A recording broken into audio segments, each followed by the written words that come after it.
Okay. Hi, I'm Svitlana, I'm Melissa. Hi, I'm Varun. I'm Chris. and today we will be talking about Aristotle's Poetics and Yeah. how it relates to society today in multiple ways. Yeah.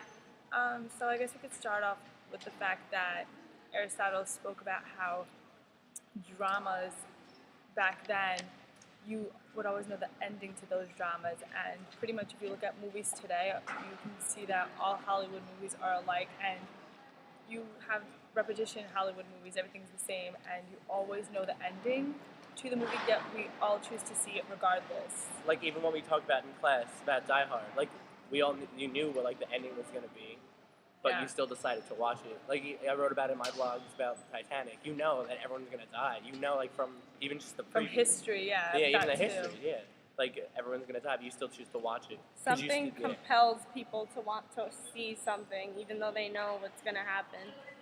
Yeah, they're attracted to the drama, I guess, of it. 'cause- And they're attracted to the spectacle. yeah. Even like when I read Aristotle on the internet, it also said that they make it accordingly that they have a protagonist who is like good, and then there's another person who's the villain who is bad. Now the protagonist has some flaws, so that Yeah. way we in the society can relate to the protagonist. Exactly. If they make the So we can protagonist like relate an to all powerful, then it's not gonna be like realistic. So Exactly, they wanted to make it as relatable Yes. as possible. Possible, yeah. But I Right. also think it like the reason it's just like my opinion that you like watch it also is because like you like it didn't happen to me, Mhm. like it happened Or- to someone else. I was going to say the opposite, actually, that we watch it because we can relate to the person. Like whatever they're going through, we've been through it if we have. So it can go either way. Right. So yeah, even though we know what's gonna happen, we go watch it just so we can put ourselves in their and shoes. even sometimes Right. they're inspiring too. Like some movies, they do inspire, like Yeah. even the spirit in you that no, like if Yeah. that person can do it, then I can also do it. Yeah. So You know, like there's movies out there just to make people cry, but Yeah. like But there are Or also those self-empowerment movies, like yeah, feel yeah, good there are about also yourself. those movies though, like even like Aristotle spoke about how there are those movies or those tragedies that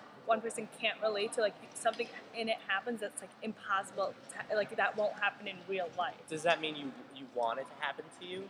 I guess like you watch it because you want to live in a fantasy world in a way, and Oh, you okay. want I yeah, guess it's like you an want escape, that to happen. escape It's an from the escape depression, from Like reality, escapism. yeah. from reality. Yeah. It's cool. Yeah.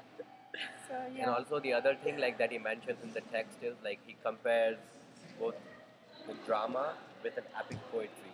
What he says Right. is the epic poetry Yeah. is like never ending. It goes on and on and on. And the drama is So, usually like yeah, one day kind of one thing. day kind of thing. So it's Right. like easy for people to get attracted to a drama rather than epic poetry. Right. And that's what we can relate nowadays with the TV shows or the soap operas and the movies. Like usually people get lost with the soap operas. They don't usually follow it too long because they are too Yeah. long and they have no end. You know, it's like Uh-huh. endless cycle of things.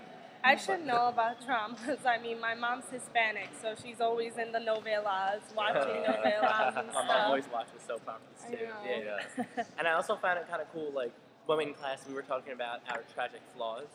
Does that mean like we're like a tragedy in like halfway? A walking tragedy. Yeah, like a walking tragedy. Also, why are we so attracted to other people's tragedies? Like, why do we want to see their tragic flaws? Yeah.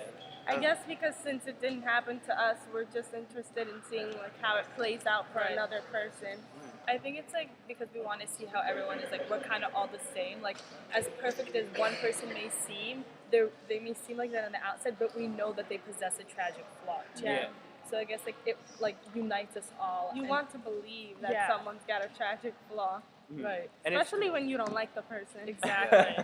Or if the person acts like that they're better than you. Yeah. They have more than Like- one tragic flaw. Yeah. Yeah. right? Exactly. Exactly. That's And what it- like the directors try to do. They try to relate it to people, so people think that it's their own story rather than it's some other story, and that's why most movies that are like super hits are the movies that are more down to earth and more Yeah, realistic more rather than realistic. yeah, superficial. And I found it cool how it like related to like Oedipus, how like you like because we all know that he was gonna kill his father and marry his mother. Yeah. But like you can't change your fate. Yeah. It's interesting. Yeah.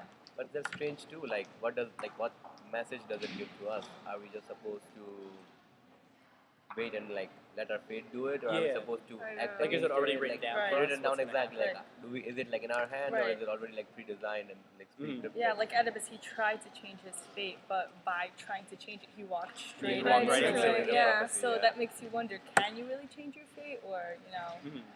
Who decides our fate? That's the biggest Exactly. question. Like, you never know. That is a trip. That's like an ongoing like Uh-huh. cycle. You will never know You'll the never answer know, to that yeah. kind of like. Never. Cool.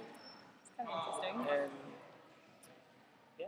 Yeah. Is Okay. that it? All right. I guess that's it. That was a good talk. All right. Yeah. We will see you Until later. next time. Until next time. Yeah. Bye.